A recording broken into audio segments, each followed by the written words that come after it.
Baik, selamat sore semuanya. Sudah hadir di sini. Terima kasih banyak bagi teman-teman yang tentunya sudah hadir dalam acara Study in Holland.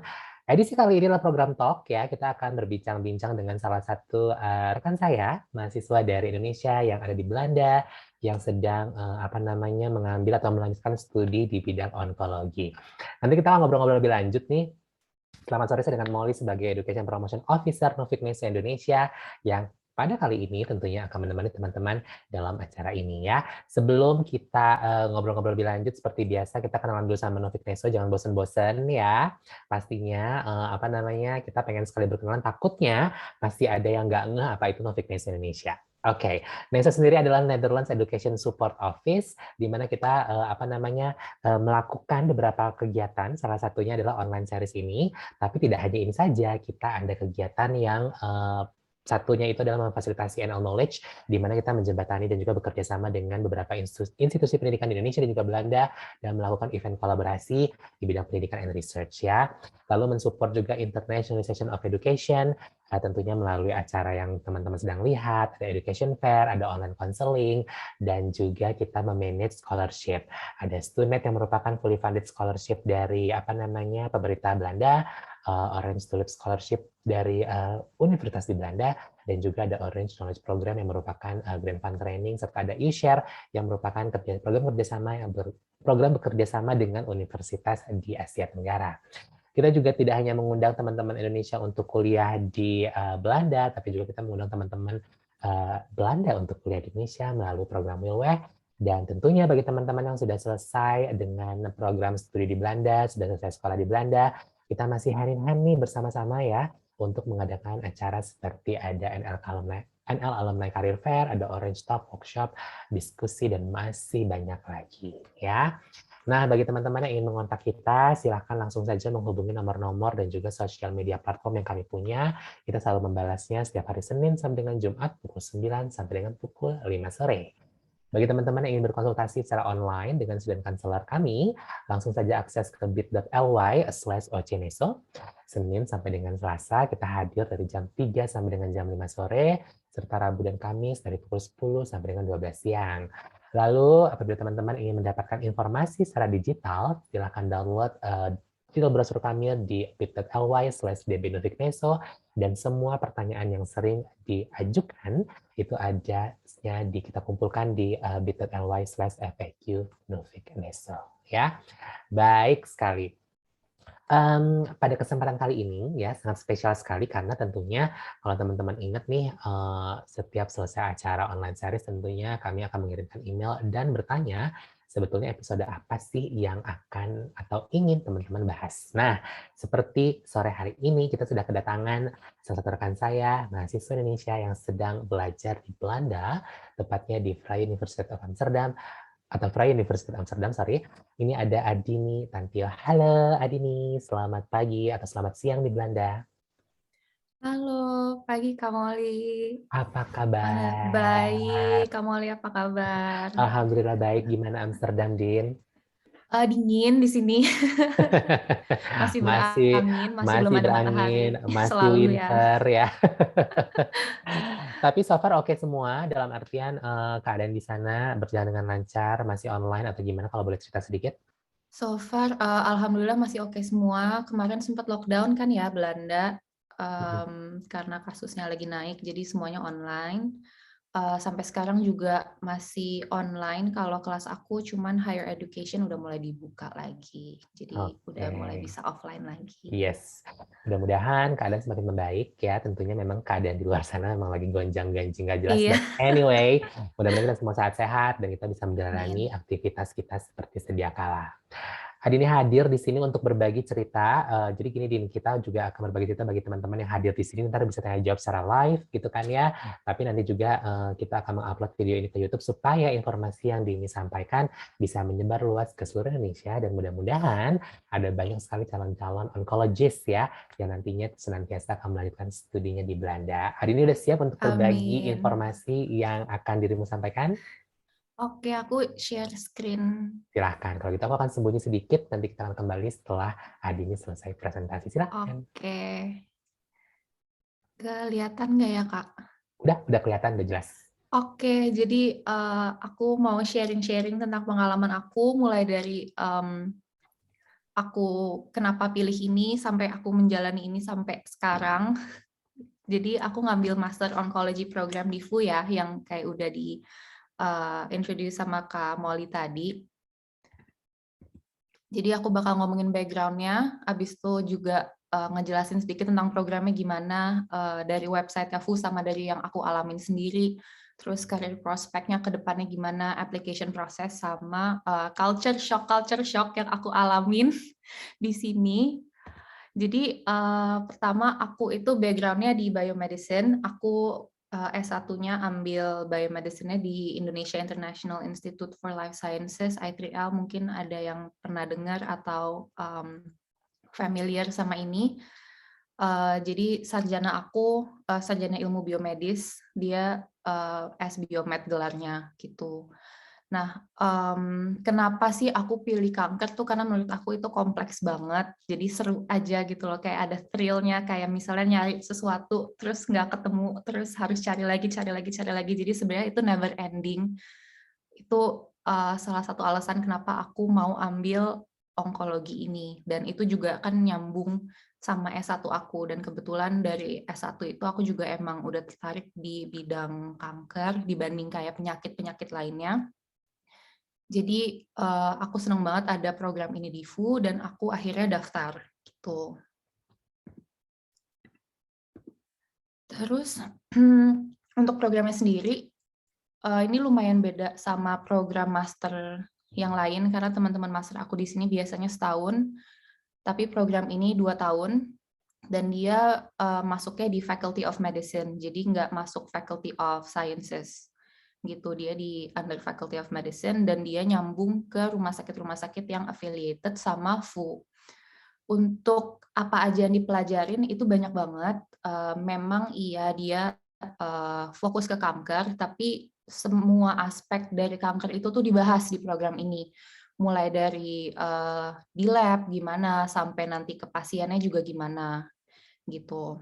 Dan, ini juga bisa di-adjust lagi programnya sesuai teman-teman tuh maunya, lebih fokus ke mana, karena nanti tuh ada elective classes yang bisa dipilih yang masih nyambung dengan programnya itu sendiri, tapi juga bisa, bikin, eee, semuanya unik gitu. Jadi bisa pilih sesuai minatnya di mana, fokusnya mau ke mana, itu bisa banget.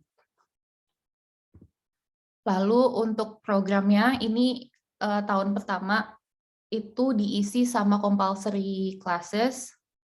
Jadi pertama itu ada, oncogenesis, dia ngebahas tentang gimana sih, kanker itu terjadi gitu kan, di beda-beda kanker juga itu dibahas mulai dari, blood based tumor, misalnya kayak leukemia atau limfoma, lalu bisa juga di solid tumor, jadi macam-macam misalnya colorectal cancer atau, breast cancer dan lain-lainnya.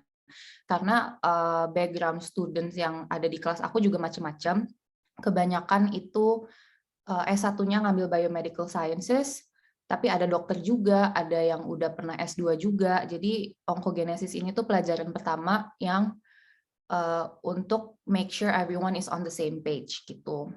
Lalu lanjut ke tumor imunologi, ini menurut aku menarik banget karena kita beneran bisa lihat gimana sih cara imun sistem kita bisa perang melawan tumor gitu. Dan itu ternyata kompleks sekali, banyak banget yang kejadian di dalam tubuh kita yang aku nggak aware of sebelumnya. Lalu dilanjutkan dengan tumor biology and clinical behavior. Ini agak sedikit shift dari lab oriented menuju patient oriented. Jadi, lebih banyak ke patologi ya kalau aku bisa bilang, mulai dari, staging, cancer-nya, misalnya kalau, stage 1 itu bagaimana, stage 2 bagaimana, di beda-beda kanker juga. Lalu yang menurut aku menarik setelah itu tuh ada innovative tumor therapies, karena kita kan kalau misalnya belajar kanker atau mendengar kanker gitu kan, pasti yang pertama kali muncul tuh, oh kemoterapi gitu. Ternyata itu benar-benar, bukan satu-satunya cara untuk mengobati kanker ya, kemoterapi, radioterapi, atau operasi gitu. Sebenarnya banyak banget juga yang sedang di research dan udah mulai masuk clinical trials juga gitu. Lalu ada biostatistics, sekarang aku lagi ngambil biostatistics. Kayaknya ini nggak usah perlu banyak-banyak dijelasin. Lalu ada terakhir itu writing a research proposal yang menurut aku lumayan penting juga, karena cara menulis esai atau cara menulis academic writing itu kan beda ya, bahasa Indonesia dan bahasa Inggris dari strukturnya dan segala macam. Jadi sebenarnya program ini benar-benar mempersiapkan kita untuk bisa menjadi researcher yang emang qualified. Nah, dari pelajaran-pelajaran ini tuh agak beda sama program master yang lain yang aku lihat dari teman-teman aku, karena biasanya academic period itu kan dibagi jadi period 1, 2, 3, dan itu biasanya satu period itu 2 bulan kan, jadi ada 2 course dalam 1 bulan, terus itu dibagi rata. Tapi kalau misalkan di aku itu dipepet, jadi 1 bulan 1 course nih, jadi September kemarin itu onkogenesis aja, dan menurut aku jadinya kayak anak TK gitu loh, Kak Molly. Jadi aku masuk dari jam 9 sampai jam 12, Senin sampai Jumat, udah segitu aja. Sedangkan teman-teman aku tuh kayak punya schedule yang anak kuliahan beneran gitu. Di sini dia benar-benar per bulan, jadi 3 minggu pure 1 course, terus nanti di minggu keempat itu examnya, baru nanti ganti lagi gitu. Untuk isi programnya, isi per course-nya itu biasanya penilaiannya ada dari exam sama dari tugas. Nah, tugasnya ini macam-macam, tapi kebanyakan itu bikin semacam research proposal untuk PhD project. Jadi buat teman-teman yang udah pernah tesis S1, menurut aku pasti bisa ngerjain tugasnya. Cuman ya jadinya kayak ada mini tesis per bulan, meskipun itu group work dan juga nggak harus nulis ribuan kata, cuman beberapa halaman. Jadi sebenarnya mereka cuma mau ngelihat apakah kita bisa mendesain suatu studi atau enggak gitu. Ada juga tugas yang menurut aku interesting banget dan aku lumayan struggle. Jadi kita disuruh debat one-on-one di tumor immunology course ini. Kita dikasih statement dan kita harus setuju apa enggak, dan kita debat one-on-one di depan kelas. Dan menurut aku itu lumayan challenging karena dari point of view aku sebagai murid yang selama ini belajar di Indonesia, apa yang dikasih itu kan kita terima ya. Tapi di sini kita harus benar-benar bisa critical dan ngebantai itu, meskipun udah ada evidence-nya. Karena kan kalau life sciences semuanya evidence-based. Udah ada papernya yang nge-publish, udah ada bukti-buktinya. Nah, gimana kita bisa ngeasah lagi pemikiran kita bahwa apa nih yang kurang gitu. Lalu di tahun pertama, setengah akhir dari tahun pertama itu ada minor internship. Di sini bisa apa aja, tapi disarankan buat stay di Amsterdam gitu. Lalu ada juga yang namanya academic core. Jadi dia ini throughout the academic year untuk lebih mengasah soft skill kita. Jadi nanti kita ada portfolio kayak self reflection, kita udah belajar apa aja yang perlu kita improve, segala macamnya itu masuk ke academic core. Jadi menurut aku ini unik banget juga karena kita nggak purely based on academic, tapi kita juga disiapin untuk jadi a better researcher gitu. Nah, tahun kedua ini lebih fleksibel. Jadi kita harus ambil elective classes, kita bisa pilih apa aja, kayak yang tadi aku udah bilang, ini bisa banget di suit ke needs kalian, mau jadi lebih fokus kemana, itu juga bisa macam-macam banget. Kita bisa ambil dari Faculty of Life Sciences juga, jadi nggak harus dari Faculty of Medicine.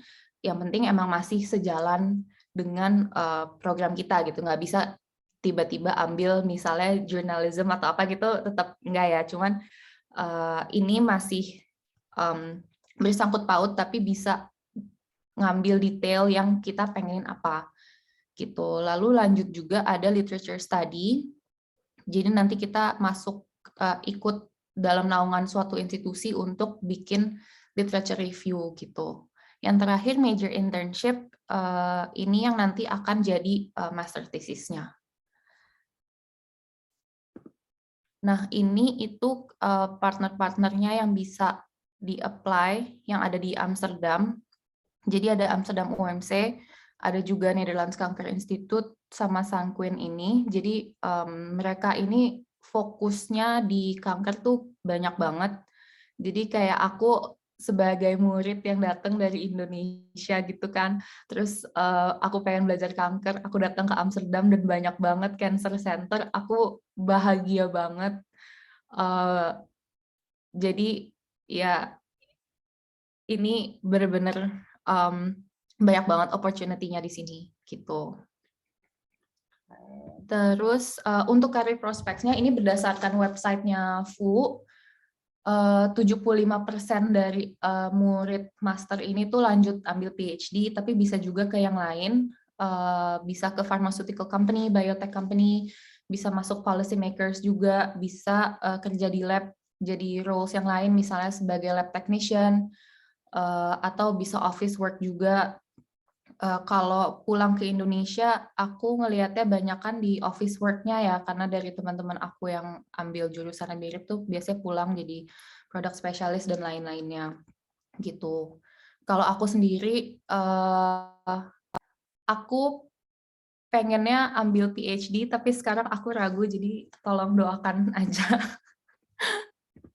Nah, untuk application-nya, supaya eligible untuk apply itu harus ada S1 di Biomedical Sciences, Life Sciences, Medicine, atau apapun yang mirip. Jadi sebenarnya ini nggak usah dokter, karena banyak banget teman-teman aku juga yang kalau aku bilang aku ambil onkologi, ngiranya aku dokter, itu aku bukan dokter, aku ambil Biomedical Sciences S1-nya, tapi kayaknya di Indonesia masih jarang yang S1-nya Biomedicine. Tapi kalau untuk di sciences lain, misalnya ambil biologi atau bioteknologi, menurut aku itu masih masuk karena pelajarannya masih mirip. Yang penting ada ini basic knowledge in molecular biology, oncology, and immunology. Nah, mungkin untuk teman-teman yang kurang knowledge di oncology atau immunology itu bisa banget baca sendiri karena sebenarnya nggak harus dari courses yang ada di kampus gitu. Nah, sama satu lagi yang mereka minta itu ada research laboratory skills. Mereka sih nulisnya lebih dari 12 ECTS ya untuk internship-nya. Nah, kalau aku baca-baca lagi dari programnya mereka, kalau internship itu 1,5 ECTS per minggu dari 9 to 5 gitu. Jadi mungkin bisa di-convert lagi teman-teman internship-nya kemarin kalau udah ada yang di lab misalnya untuk tesis atau ada project itu udah qualified atau belum gitu.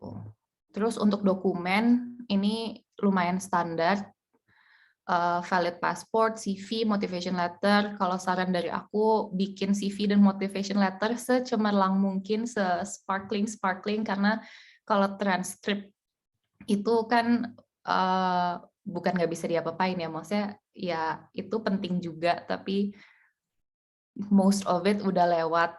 Yang bikin paling menonjol itu CV sama motivation letter-nya gitu.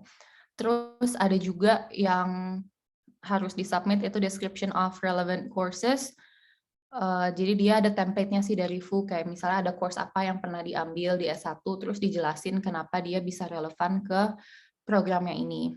Sama ada recommendation letter, itu dia minta 2. Kemarin kalau aku kebetulan aku itu tesisnya nggak di institusi aku sendiri, aku numpang di institusi lain, jadi aku minta recommendation letter satu dari supervisor institusi yang tempat aku tesis, sama satu lagi home supervisor aku yang asesor aku di kampus aku gitu. Terus mereka juga minta bachelor's thesis. atau academic writing in English apapun itu, kalau nggak ada, mereka tuh minta kayak brief summary 3-5 halaman sebelum the real document-nya. Kalau kemarin karena aku tesisnya udah pakai bahasa Inggris, jadi aku submit tesis aku aja gitu. Cuman kalau menurut aku ya kayaknya lebih meskipun punya other academic writing in English, kayaknya mendingan tesis karena tesis kan yang paling menunjukkan kalian itu siapa dan kalian bisa apa gitu. Sama terakhir English Language Proficiency, IELTS-nya butuh 6,5 atau TOEFL IBT 92 gitu. Nggak terlalu tinggi untuk ukuran life sciences.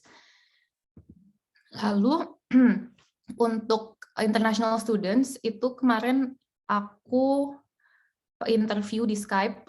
Aku apply-nya sebenarnya tahun 2000 buat masuk 2020, tapi aku defer ke 2021. Jadi masih pakai Skype, belum zamannya Zoom. Itu sekitar 20-25 menit. Itu nanti kita bakal diinterview sama 2 orang, satu program director-nya sama satu lagi program coordinator-nya sebagai admission board. Terus kemarin itu kalau aku ya, ini aku nggak tahu nanti gimana, cuman based on pengalaman aku, kemarin tuh aku ditanya background-nya, knowledge-nya, field of expertise, kayak udah belajar apa sih selama S1, ditanya tesisnya juga disuruh jelasin, terus kenapa mau ambil onkologi, terus ke depannya mau ngapain, dan kenapa onkologi itu bisa ngebantu di career goals aku. Nah, sama pas interview itu kita ditanya juga tentang imunologi. Jadi sebenarnya buat orang-orang yang di Amsterdam itu ada written test-nya tentang imunologi, tapi berhubung kita international students nggak bisa datang dan nggak bisa ambil written test-nya, jadi tesnya oral, jadi dia nanya tentang imunologi. Di website-nya full ada juga references yang bisa dibaca untuk basic knowledge di imunologi gitu.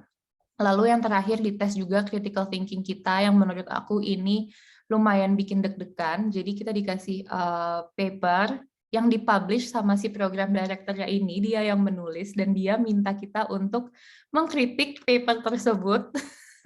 Menurut aku itu lumayan challenging ya, karena aku bukan tipe orang yang bisa mengkritik seseorang yang posisinya ada di atas, lalu itu juga nggak bisa basa-basi karena kan dia yang nulis ya, dia tahu itu isinya apa gitu. Jadi di situ critical thinking kita benar-benar diasah, seru banget sih menurut aku, new experience juga gitu. Jadi nanti kayak beberapa hari sebelum interviewnya dikasih paper, dibaca, kita kritik, nanti ditanya-tanya sama si program director-nya ini, gitu.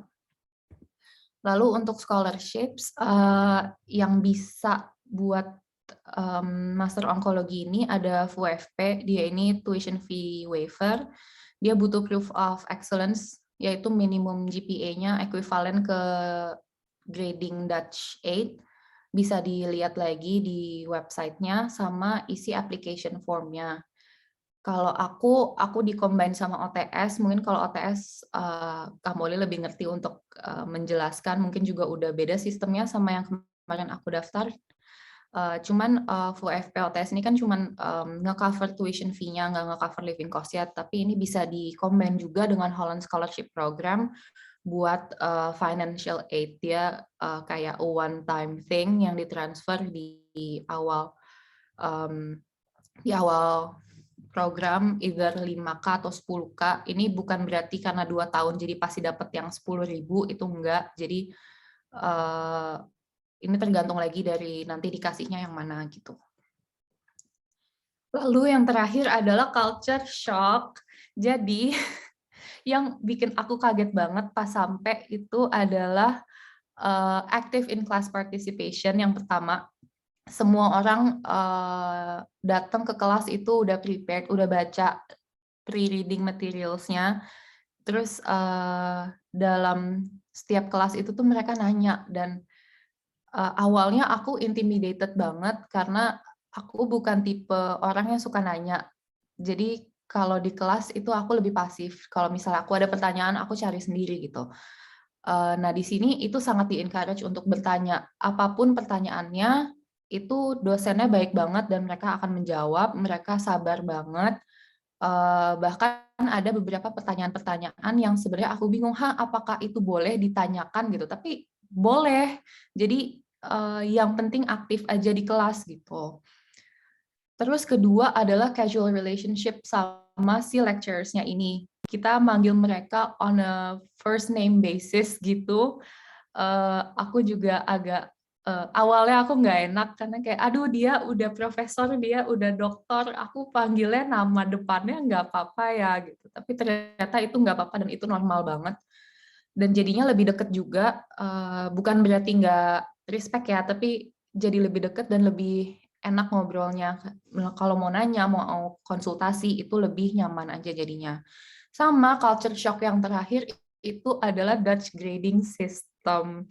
Jadi di Indonesia itu menurut aku lumayan wajar untuk dapat nilai 70, 80, 90 atau hampir 100 gitu kan. Nah, tapi di sini meskipun skalanya juga 1 sampai 10, ternyata sebatas lulus aja itu wajar dan, kalau nggak lulus itu, eee, sangat dimaklumi. Jadi, apa ya, itu aku lumayan kaget karena pertama aku exam, aku dapat nilai, untungnya lulus, tapi nilainya nggak terlalu bagus, terus aku kaget sekaget-kagetnya karena aku kira aku udah belajar, aku udah perform, ternyata enggak gitu. Nah, pas aku ngobrol-ngobrol sama teman-teman aku, ternyata itu normal banget gitu. Ini sih beberapa culture shock yang aku alamin ya, kalau dari segi akademis. Kalau dari di luar akademik itu masih banyak lagi. Terus juga kelasnya itu, kalau angkatan aku itu hampir 30 orang, 20-an sekian, dan 90%-nya itu orang Belanda. Jadi hari pertama itu mereka langsung kayak, "Hai, bla bla bla bla bla bla," ngomong pakai bahasa Belanda, terus aku merasa, eee, apa ya, merasa kayak sendirian, tapi ternyata enggak, mereka baik banget sih. Kalau udah kenal itu mereka baik-baik banget dan mereka sangat welcoming juga, gitu. Mmm Paling itu aja sharing-nya dari aku. Kalau misalnya, ada mau kontak atau misalnya lebih detail bisa aku available di LinkedIn atau Instagram, gitu. Jadi mungkin aku kembalikan ke Kak Molly. Baik, terima kasih banyak Din. Seru ya yang aku lihat dan juga tadi dengar pengalaman yang luar biasa sekali. Din ini bisa melanjutkan studi PIU dan sudah terjawab misteri yang banyak nanya apakah onkologi ini merupakan profesi sebagai dokter atau bukan ya. Tapi inilah sebuah cabang ilmu pengetahuan dari biomedical science. Is that correct? Betul. Yes, oke. Saatnya kita ngobrol-ngobrol nih. Jadi bagi ada teman-teman yang sudah hadir di sini yang pengen nanya langsung ke Dini juga boleh ya. Dan tadi juga Moni lupa menyebutkan bahwa Dini juga merupakan OTS awardee di tahun kemarin ya, Din ya? Iya, 2021, Kak. Yes, betul. Memang kita belum ketemu secara personal, secara in person karena lagi-lagi keadaan seperti ini. Tapi yang pasti apa namanya kita sudah berkenalan secara online ya. Aku akan mulai tanya-tanya dulu nih mengenai apa program studi yang Dini sedang jalani. Apakah betul kalau misalnya sebagai yang sedang belajar onkologi ini praktek di labnya itu akan lebih banyak dibandingkan dengan teorinya? Mmm, Kalau untuk tahun pertama itu lumayan kebagi 2 sih, Kak. Jadi teorinya itu di awal-awal, dari baru masuk kan ini intake-nya September ya, jadi dari Mm-mm. September sampai Februari itu semuanya teori. Cuman di luar itu kebanyakan praktek. Jadi, dia itu ada 2 internship, ada minor sama major internship yang kita emang harus di lab gitu. Oke, oke. Dan internship yang nanti Dini akan laksanakan pada bulan depan itu merupakan bagian dari kurikulumnya ya? Iya, soalnya, Iya. teman-teman master lain kan ada yang bisa pilih ya antara elektif atau, internship. Cuman kalau untuk program ini internship itu wajib gitu. Ya, memang harus istilahnya banyak bereksperimen dan juga tentunya harus ada di lab. Din, kalau boleh Iya. cerita waktu S1-nya itu Dini di mana? Di mana sih Din waktu itu S1-nya? Aku S1-nya di I3L, Kak. Pernah dengar nggak? Yes, pernah dong. Oh, IPL pernah mengundang kita.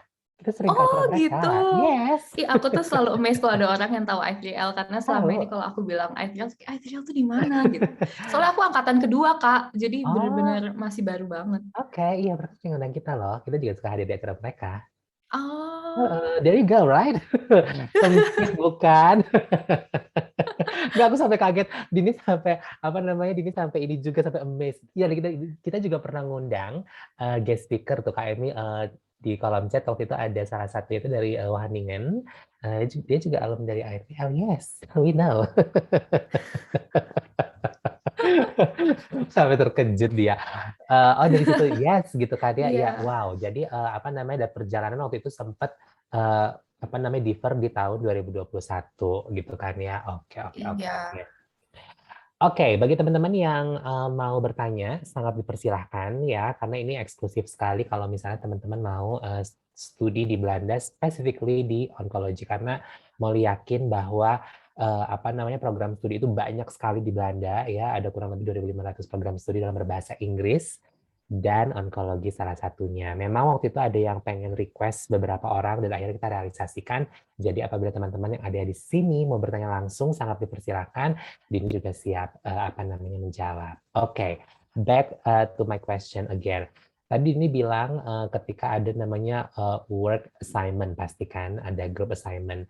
Em, Agak sedikit bertanya-tanya nih Din, karena kalau misalnya social science enak lah ya kalau misalnya kita ada group assignment, jadi kayak kita kayak bagi-bagi tugas dalam hal membaca gitu kan, karena reading materialnya pasti banyak banget kan. Nah ini work assignment-nya itu gimana bentuknya ya kalau di oncology ini? Sama sih, Kak. Jadi, kalau assignment yang aku udah jalanin itu tuh ada presentasi sama ada bikin, proposal, Hmm, research proposal gitu. Jadi kalau untuk presentasi kita juga bagi tugas kayak, ya, lu bikin bagian ini ya, ya, yes, lu bikin bagian ya, ini ya, gitu kan, sama aja sebenarnya. ya, ya, ya, Terus untuk proposalnya juga sama aja, bagi-bagi juga ujung-ujungnya. Cuman biasanya kita ya, aku nggak tahu di social sciences gimana, karena ini sebenarnya mirip juga sama di Indo. Ya paling awalnya ketemu dulu, bikin main idea-nya kita mau ya. ngapain, kita mau the whole project ini apa, terus bagi-bagi tugas juga gitu. Cuman satu yang aku apa ya, aku lihat beda itu, aku tuh selalu dengar dari teman-teman aku yang udah kuliah duluan di Belanda, itu tuh semua tuh mereka udah ready ya, pokoknya kalau misalkan janjian nih, mau diskusi itu tuh udah harus baca dulu, itu udah harus Ya. tahu mau ngapain, udah harus apa segala macam. Jujur banget, aku kurang melihat itu. Mungkin beda aja ya, mungkin aku teman-temannya di sini agak lumayan, yang santai gitu tipe ya, Mm-mm, cuman mm-mm. kayak misalnya kerjain last minute apa gitu-gitu sama aja sih Kak menurut aku. Masih ada lah ya Masih yang ada aja last minute, gitu. masih ada aja ya. Emang jadi kadang-kadang kita juga suka ngerasa bahwa kita harus well prepared karena jangan sampai nanti Benar. ketika kita udah apa namanya kayak ngegroup tiba-tiba wait a minute gitu kan ya, apa yang harus kita bahas, bahan apa yang harus kita sampaikan gitu kan ya. But Iya, anyway itu kejadian pasti di kelas kan, karena kalau sebelum masuk kelas reading material harus sudah dibaca, iya. apa namanya harus sudah siap dengan pertanyaan dari para dosen. Yang menarik dari cerita Dini tadi adalah ketika masuk proses seleksi atau admission-nya. Jadi harus melewati interview gitu kan ya, Mhm. ada critical thinking karena kita yang kita tahu nih gitu kan in general bahwa kalau kita mau daftar ke Universitas di Belanda memang ada jurusan tertentu yang memang ada interview tapi tidak apa namanya se-challenge ini ada critical thinking terus juga ada interview dan segala macamnya. Aku masih penasaran sama yang critical thinking. Jadi dia dikasih waktu untuk membaca sebuah publish research di hari itu juga atau nanti di ntar kita akan ada apa namanya ngebahas ini di lain kesempatan itu jadi kita harus bacanya cepat atau gimana waktu itu prosesnya? Iya, harus baca cepet, Kak. Jadi ini seru banget kayak main Amazing Race kalau menurut aku. Iya. Jadi kalau di lab itu kan biasanya ada namanya PI-nya, Principal Investigator, dia kayak si dosen yang menaungi satu lab itu. Ya. Terus nanti anak-anaknya publish sesuatu, itu pasti under dia gitu kan. Nah, kemarin itu tuh dikasih waktu 48 jam. Jadi 48 jam sebelum interview dikirim email suatu paper yang dipublish oleh si program director ini gitu. Jadi aku mau ngomong asal kan juga nggak bisa ya, karena itu kan papernya dia gitu. Iya. Karena biasanya kalau aku tesis defense atau apapun kemarin gitu, biasanya aku bisa lah dikit-dikit nalarin kayak ini tuh begini loh Iya. gitu kan. Iya. Masih ada nalar-nalar yang mungkin itu belum tentu benar, tapi kalau dilogikain bisa jadi benar gitu kan. Iya. Nah ini kalau misalkan aku disuruh ngekritik papernya dia yang dia publish dan dia udah mengerjakan itu selama berapa puluh tahun di bidang itu, wah itu aku deg-degan banget sih Kak kemarin. Jadi dikasih waktu 48 jam buat baca papernya, disuruh kritik, abis itu dia nanya, oke coba kamu tolong jelasin sekitar 3-4 menit ini papernya tentang apa gitu. Terus kayak, hah gitu kan, aku panik banget itu, aku deg-degan banget, terus akhirnya aku coba nih gitu. Terus habis itu ternyata nggak selesai, ditanya-tanya lagi, kayak terus kalau ini gimana? Kalau Gimana? ini gimana gitu. Terus nanti ke depannya gimana? Menurut kamu ini bisa nggak? Itu aku udah kayak, aduh astagfirullahalazim ya Allah, itu aku deg-degan. Padahal kita belum masuk gitu kan ya, maksudnya kita belum Iya, belum mempelajari hal tersebut misalnya gitu kan ya. Jadi ya iya, udah, jadi benar-benar let it go, let it flow aja dong Din waktu itu. iya benar-benar. Jadi sebenarnya kayaknya nggak penting juga kita tahu tentang apa, tapi dilihat gimana cara kita solve problems-nya sih Iya, Kak. iya, Misalkan iya, dikasih sesuatu yang baru, gimana cara kita menangkapnya, gimana cara kayak mereka lebih melihat ke situ. betul, betul, Karena betul. pas di interview kemarin juga untuk nge-replace written test-nya juga ada oral test-nya kan, ditanya tentang si imunologi ini. I see. Jadi itu juga lumayan deg. Oke. Proses interview itu proses interview seperti kita interview bekerja atau lebih ke yang apa sih yang memotivasi Dini untuk apa namanya mendaftar ke jurusan ini? Lumayan agak kayak interview kerja sih, Kak.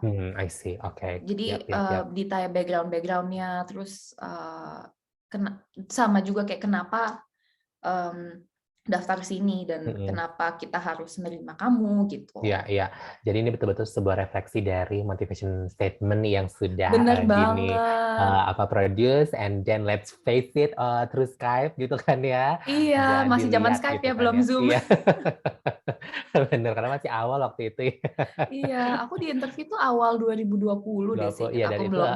ya ketika Heeh. border masih mau close tuh kayaknya. Iya, iya. Oke, masih mengundang buat teman-teman yang sudah hadir di acara ini, bagi yang mau menanyakan pertanyaan, bisa langsung raise hand gitu kan ya, atau lewat kolom chat kalau misalnya malu-malu, karena Dini juga akan apa namanya ngobrol bareng sama kita sampai nanti tepat di pukul 5. Kita masih ada waktu 15 menit lagi. Jadi sekali lagi jangan lewatkan kesempatan ini karena ini benar-benar eksklusif ya dari salah seorang mahasiswa Indonesia yang sedang melanjutkan program studi onkologi di Vrije Universiteit Amsterdam. Back to your study nih, Din. Menurut Dini nih, apa sih yang susah gitu kan ya? Karena kasar gini, kita dari Indonesia, yang pasti English is our second language gitu kan ya. Dari situ aja kita udah menghadapi challenge yang pertama. Yang kedua, kuliah di Eropa dengan cuaca yang ada iklim ada 4 gitu kan ya. Kadang-kadang itu jadi mood juga buat kita, apalagi pada saat winter. Um, Ya, jadi apa nih yang apa namanya ngebuat ini, aduh ternyata susah ya gitu kan ya di oncology ini. Gimana Din menurut ini? Kalau eh, aku sebenarnya suka banget sama cuacanya sih, Kak. Oh, oke, Karena jadi aku pas tuh kalau nggak gitu. suka, ini pas banget karena aku tuh nggak suka matahari, Kak. Iya. Aku nggak suka rasa yang di bawah matahari, yang Heeh. kayak perasaan itu tuh aku Gerah, nggak iya. suka. Jadi Heeh, menurut heeh. aku ini pas banget. Terus kalau aku cerita sama teman-teman gitu kan, misalkan baru kenalan sama orang Belanda, ngobrol-ngobrol-ngobrol, terus mereka nanya, gimana cuacanya kan nggak enak, terus kayak, oh actually aku suka gitu. Mereka kaget-kaget gitu kan kayak, hah kan nggak ada matahari, oh that's the thing yang bikin aku suka karena nggak ada matahari gitu. Kalau untuk dari pelajarannya sendiri menurut aku yang paling susah itu examnya karena they go real hard on exams.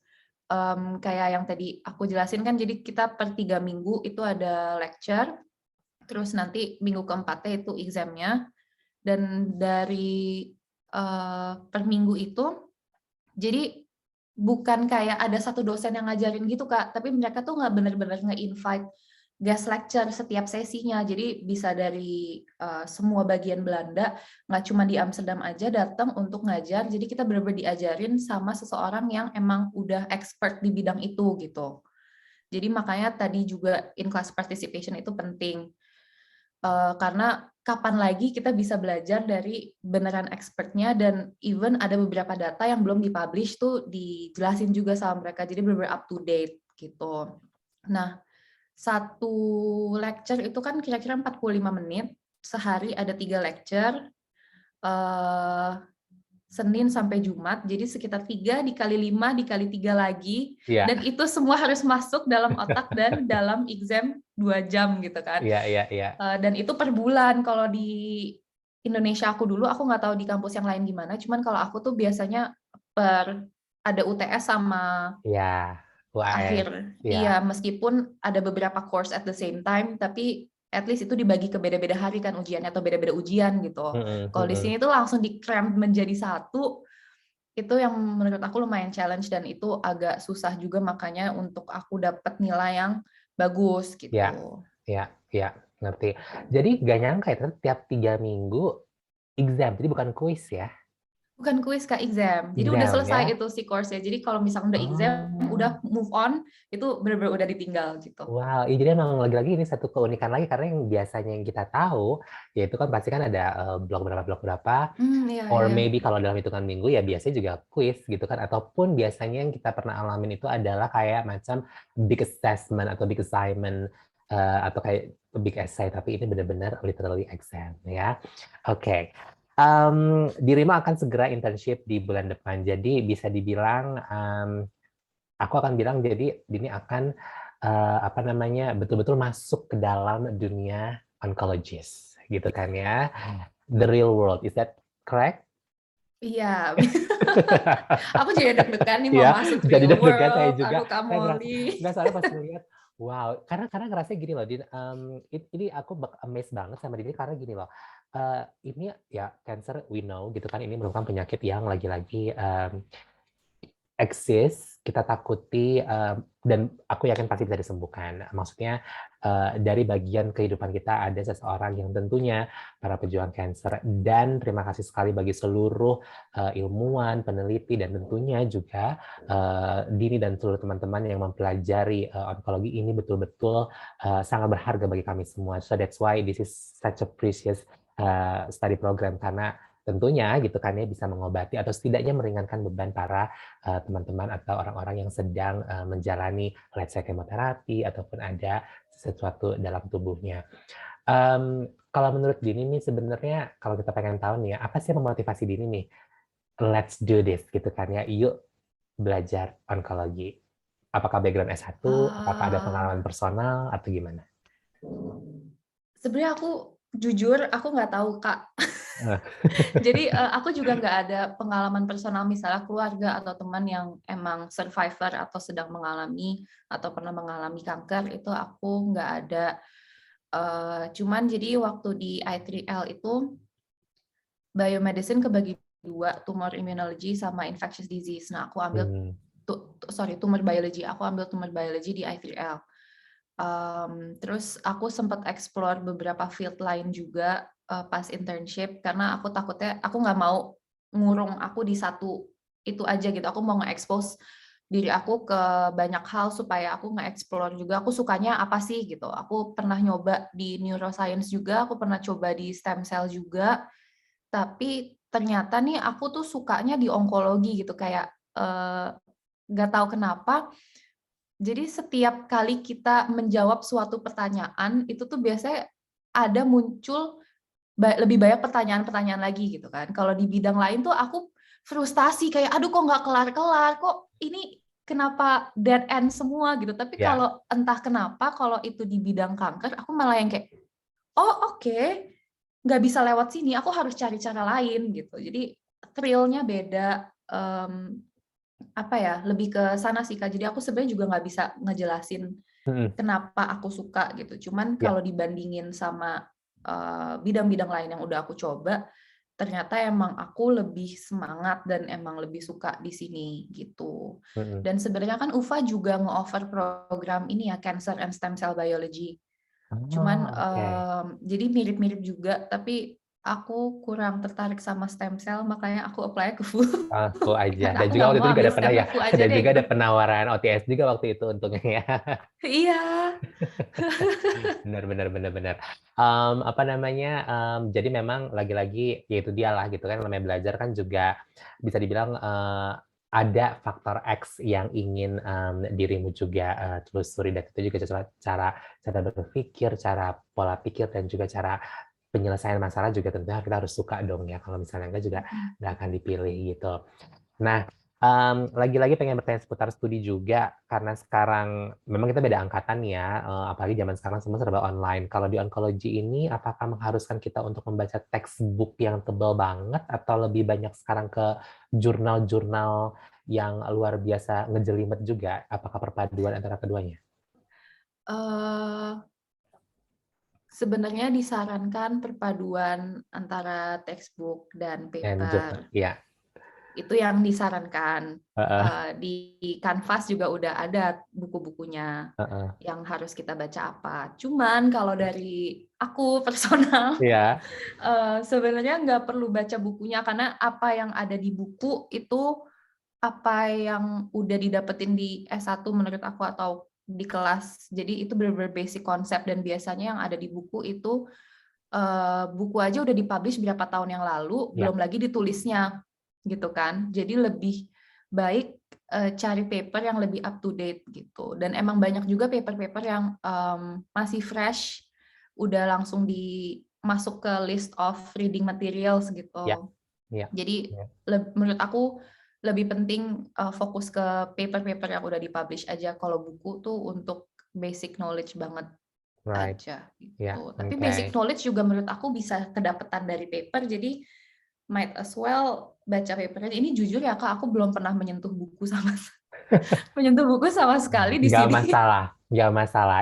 It's fine karena itu tadi karena kalau aku dulu pas kuliah, mungkin teman-teman yang ada di sini juga kan apa namanya, aku lebih kejar ke buku dulu gitu kan ya, baru kerja Oh, kan jurnal, oke. suka ngejelimet say. Iya iya, benar-benar sih. Susah ya.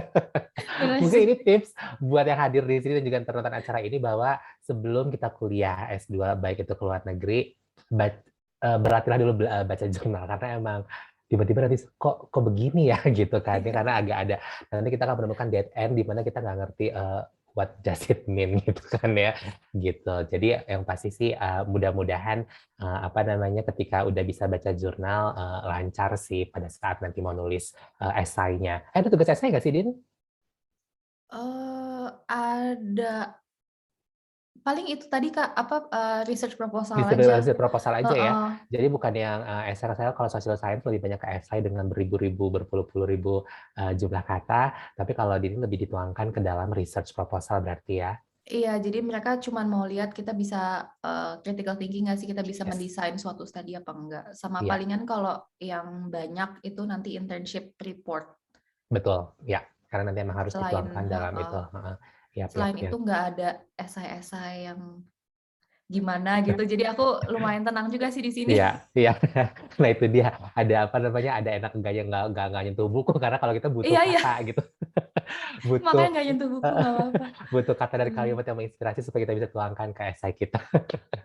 Jadi kira-kira ada apa, ada hal yang ingin disampaikan terakhir kalian di sesi ini buat teman-teman yang nanti nonton kita di YouTube, dan juga apa namanya yang sudah hadir di sini, ada yang ingin disampaikan atau pesan-pesan apa gitu kan ya? Silahkan. eee, ini klise banget tapi have fun. Heeh, pasti. Oh iya, harus itu, Itu harus. ini penting banget menurut aku karena, pas aku berangkat ke sini jujur aku takut banget karena kan ini sesuatu yang baru ya, maksudnya untuk keluar dalam jangka waktu yang panjang ini tuh aku pertama kali. Dan deg-degan juga karena aku ada OTS kan, kalau misalkan aku nggak perform nanti tahun kedua aku nggak nggak lanjut gimana Kak Molly? Jadi kebanyakan deg-degannya paling di situ, aduh aku harus lulus, aku harus lulus. Cuman jangan lupa untuk tetap have fun, karena aku juga di sini merasa seneng banget dan lumayan cocok dengan culture-nya. Jadi semoga teman-teman yang menyusul nanti ambil onkologi juga bisa senang-senang juga Ya. gitu. Sama palingan ini sih Kak, aku tuh jujur nggak apply apa-apa. Aku cuman apply FU, onkologi, FUFP, OTS, HSP. Aku bener-bener nggak daftar apapun lagi. Bener-bener ya udah kalau nggak dapet ya udah gitu. Iya. Tapi untungnya dapet. Jadi alhamdulillah banget. Jadi untuk teman-teman yang mau apply, aku selalu kalau aku sendiri aku mikirnya apapun itu aku ngerasa eligible apa enggak, apply aja dulu. Mereka yang Yes. decide aku bisa apa enggak. Karena worst case scenario-nya sama kan, apply ya nggak dapet gitu. Cuman best Iya. case scenario-nya kalau dapet gitu. Ternyata dapet. There you go. Oke, Din. Sebenarnya aku pengen nutup, cuma ini ada pertanyaan dari salah satu apa namanya partisipan kita. Apa tolong dijawab dulu ya. Jadi katanya, Hai Kak Dini, Oke. inspiring banget dengan apa yang Kakak sampaikan. Oh ya Kak, boleh Terima nanya nggak? Tadi kasih. kan Kak Dini itu menyampaikan untuk dapat nilai exam cukup lulus aja. Ya bagi kita yang udah pernah sekolah di luar, alhamdulillah itu kalau udah lulus sebetulnya ya. Nah, kira-kira nih Kak, gitu kan ya, aspek apa sih yang menjadi dasar penilaiannya gitu kan? Padahal kan Kak Dini pasti udah belajar secara maksimal. Nah, ini gimana nih, Din? Oke, jadi sebenarnya yang mereka minta itu nggak susah. Mereka cuma minta kita ngerti konsepnya aja gitu. Nggak usah banyak banget hafalan-hafalan. Karena kan kalau di biologi sebenarnya emang banyak hafalan ya Kak. Maksudnya meskipun Yes. konsep, cuman namanya beda. Dan namanya itu kan aneh-aneh. Jadi itu yang harus dihafalin gitu kan. Cuman sebenarnya mereka cuman minta kita ngerti konsepnya aja. Kalau kita ngerti semuanya itu lulus. Cuman challenge-nya adalah materinya itu banyak. Jadi yang harus dimengerti itu banyak. Jadi lulus aja itu udah alhamdulillah gitu. Nah, terus kalau untuk mau melebihi lulus itu harus nunjukin critical thinking-nya. Jadi misalnya soalnya itu apa, kita harus juga bisa menjawab soal dan meng-apply itu. Jadi bukan hanya menjawab ala kadarnya gitu. Kalau misalkan aku dulu kuliah kan misalnya ditanya apa ya udah jawabnya itu aja. Ditanyanya cuman itu gitu kan. Jadi ini ya ngelihat inisiatif kita juga apakah kita benar-benar bisa mengaplikasikan itu atau enggak, dan kayaknya ada informasi-informasi yang sebenarnya nggak didapat di kelas bisa kita masukkan juga, itu juga akan menjadi nilai plus gitu. Pastinya. Ya, karena kita dilihat kalau kita ngebaca. Iya, benar banget. Nah, aku tuh sebenarnya jujur aja aku jarang, tapi makanya ini aku lulus-lulus. Lulus-lulus aja alhamdulillah. That's okay. Satu lagi nih, Din, nih. Kayak tadi para partisipan lagi pada mikir pertanyaan kalian nih. Ada satu lagi nih Oh katanya iya, dari iya. Delphi. Halo Kak Dini, terima kasih sharingnya. Mau tanya nih, selain pusat research kanker atau onkologi yang banyak, apa ada pusat lain yang juga banyak di Vraya atau Belanda pada umumnya? Oke, tunggu dulu. Jadi selain pusat research kanker, oh ada pusat-pusat research lainnya nggak nih yang kira-kira Dini tahu di seputaran Vrije University atau di seputaran Belanda, Amsterdam? Eh, Sebenarnya banyak banget, karena Belanda itu kan research-nya kencang banget ya, Kak. Betul, yes. Jadi, dia itu apapun itu pasti ada, cuman Mhm. aku kurang aware kalau yang di luar onkologi, karena bidang aku onkologi, Yes, jadi pasti kalau aku nyari itu yang berkaitan dengan onkologi gitu onkologi. kan. Iya, iya, iya. Cuman, Oke. kayak tadi salah satu yang aku sebut, Amsterdam UMC, itu kan merge antara FUMC dan Amster AMC. Jadi dia punyanya UVA sama punyanya FU. Hmm, Dia udah merge jadi Amsterdam UMC sekarang namanya. Nah, itu tuh fokusnya banyak banget, nggak cuma di kanker, meskipun emang kanker itu salah satu bidang yang lumayan banyak dipelajarin di situ gitu. Cuman kayak bidang-bidang sains lain seperti neuroscience atau yang lebih klinikal itu juga banyak banget sih, Kak. iya. Oke deh kalau gitu ya. Kita sudahi pertanyaannya, terima kasih banyak ya. Dan Dini juga thank you so much ya sudah hadir ke sini, sudah bagi-bagi pengalamannya, dan tentunya mudah-mudahan informasi yang diberikan akan memotivasi teman-teman yang nonton juga untuk nantinya ya, belajar studi ekologi. Ini ntar bisa dicek tahun depan kalau misalnya mahasiswanya meningkat, ini berkat kita. Kalau ada orang Indonesia nih Iya. daftar angkatan 2022. Berkat acara ini.